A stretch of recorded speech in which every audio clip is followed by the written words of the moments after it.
Hello, I'm Margaret Graziano with Keen Alignment, where we empower people committed to shaping organizations that work. The National Science Institute reports that humans experience between 12 and 60,000 thoughts a day, and that 85% of those thoughts are negative and repetitive. When it comes to human beings at work, almost everyone brings all kinds of preconceived notions into the workplace. Once a person has experienced a drama or a conflict with a manager and they're not okay with how it ended, they're most likely still subliminally holding on to that experience. And then when something familiar happens with a new boss, like a conversation about performance and improvement, the automatic thinking that this person has automatically draws a conclusion based on their assumption, and they respond like their assumption is true. Defense walls go up, and communication and the relationship suffer. One of the most difficult things for a manager to do is hold someone accountable that is defensive and waiting to defend. Typically, managers avoid those kind of people and hope that the problem of performance will take care of itself. Preconceived notions about a boss being out to get them cause folks to resist performance feedback. And this robs people of valuable coaching and guidance that they need to grow. Many managers also come into new organizations with preconceived notions about people and performance from their past experience. This doesn't work. For example, I once heard a VP of sales say, if I empowered my sales force, they would literally give our product away and we'd be out of business. When I heard this, I not only felt bad for the VP of sales, I felt worse for his sales team.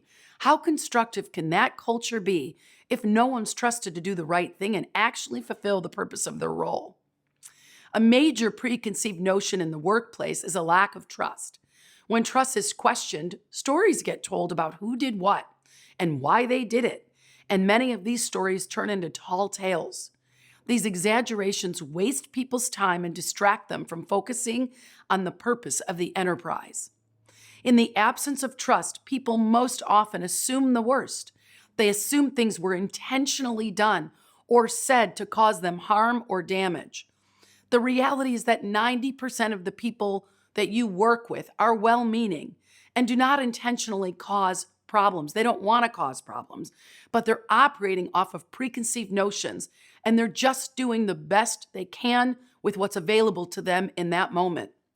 The danger is if we spend so much of our time up in our heads making assumptions versus being in direct relationship and being open to different possibilities and different perspectives, we end up confusing our interpretation with reality.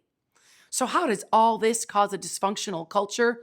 Most of us are walking around believing our thinking is real, that our notions and our assumption are reality, and we behave and react from that space. We have our thoughts, and those thoughts shape our feelings, and our feelings shape our behavior at work. It's our preconceived notions telling us how to feel. And if 85% of those are negative and redundant, we're walking around operating with negativity and false assumptions. We're making assumptions about the people we work with, which alters the way we treat them, alters how much information we give them, how much we trust them, and how we communicate.